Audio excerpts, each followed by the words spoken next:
They call him Seatin, the man of legends.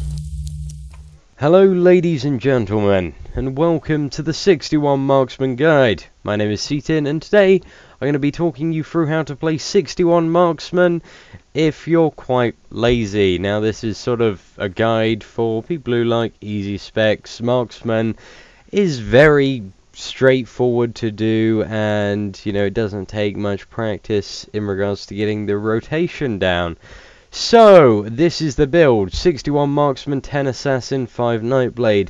It is the best build for sustained single target DPS, which in most cases is the build that you want for Marksman. Now there are a few other variants which will be linked in the comments below.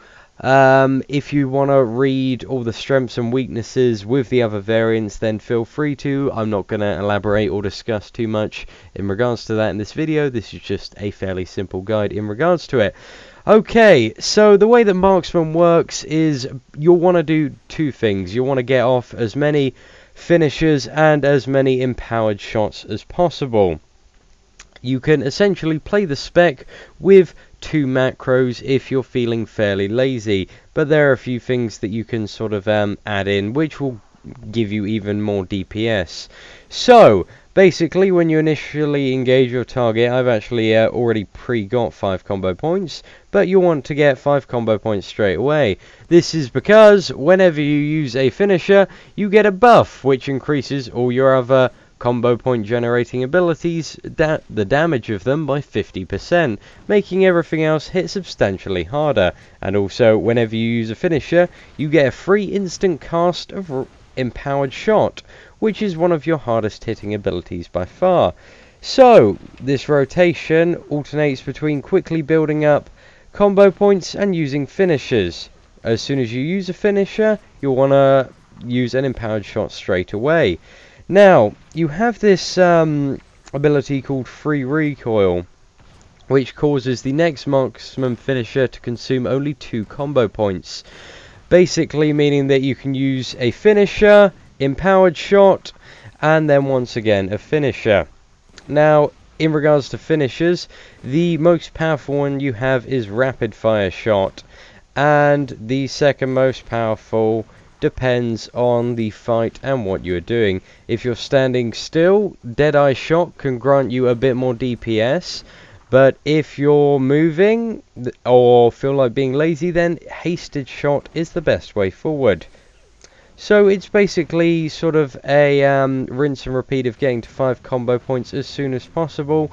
I'm doing this rotation at a fairly slow pace at the moment, and not really trying, and I'm doing 7.5k in my gear, and also for some reason we appear to be having a bit of server lag, or maybe it's my own personal lag from downloading and watching a bit too much Game of Thrones recently. Okay, so a few other things you can do to net a bit of DPS is also, after a finisher, what you want to do is cast, when we don't have free recoil up, is you want to cast empowered shot and then use strafe.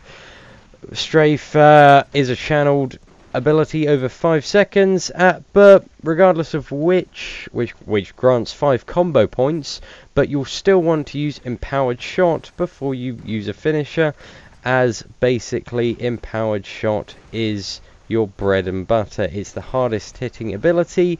It hits the equivalent to your largest finisher, rapid fire shot, and is just basically your main source of DPS. I mean, if I hover over the parser, you'll see the thing that's dealing the most damage at the moment is empowered shot. So that is by far what you'll want to use. So you can essentially do this for 2 macros. I've macroed empowered shot and swift shot together, and also I've macroed in free recoil because I want to use that whenever it's off cooldown. And also I've macroed rapid fire shot and hasted shot. I'm not going to bother with Deadeye Shot. I'm far too lazy for that, I'm not going to incorporate that. It's just an extra button for me to press. I mean, you can press it when you're standing still in certain scenarios to give you a bit more DPS, but is it worth it at the end of the day? If you one of those people that really likes to min-max and wants to compete with other people, yeah, by all means use Deadeye Shot, but genuinely you don't need it. So one last thing that I'm going to go into is the pet called Decoy. Now this pet summons basically a marksman archer assistant for yourself.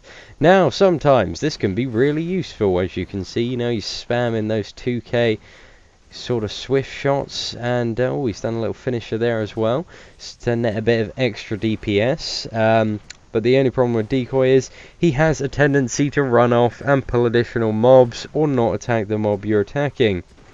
But regardless of which, if you want to look good and shiny on the passes, then, you know, it's probably best to use decoy whenever he is off cooldown. Now, one other thing that, well, when I said one last thing, I lied. Sorry guys, it's the internet, people lie. Another thing that I got to talk about is something called quick reload. Now basically this resets all the cooldown of your marksman abilities. Now, since everything has a fairly short cooldown and you're going to go for a fairly high, you know, fast pace, it's probably best to use quick reload to either get 2 decoys in a row or 2 free recoils in a row. Ideally, you want to time it so both happen at the same time, but, you know, you don't need to do that at all. So, I mean, the final thing is you have a few utility tools. You have Bullseye, which causes your next damaging attack to have a 100% chance to crit. If you ever want a big-ass Deadeye shot, then it's, you know, probably advised to use Bullseye on a Deadeye shot or an empowered shot, you know, something that hits rather hard. Okay, well, that is really it, guys. Literally just copy and paste the macros that I leave in the description of this video, and you are off and away to Marksman and, you know, top in some DPS charts and experts. Actually, there are probably a lot better DPS specs with more complex rotations, which I will go into detail in another video. But in terms of getting started, etc., Marksman is pretty much, you know, the go-to thing for the go-to build for getting started, and also it works very well for learning fights, as it's got a very simple rotation. You don't need to focus on the rotation so much, so you can pay attention to the fight, what's going on, mechanics, etc. Anyways, ladies and gentlemen, I hope this has been somewhat helpful for yourselves. Feel free to like this video and leave any comments if you have any questions, thoughts or criticisms. Thank you for watching.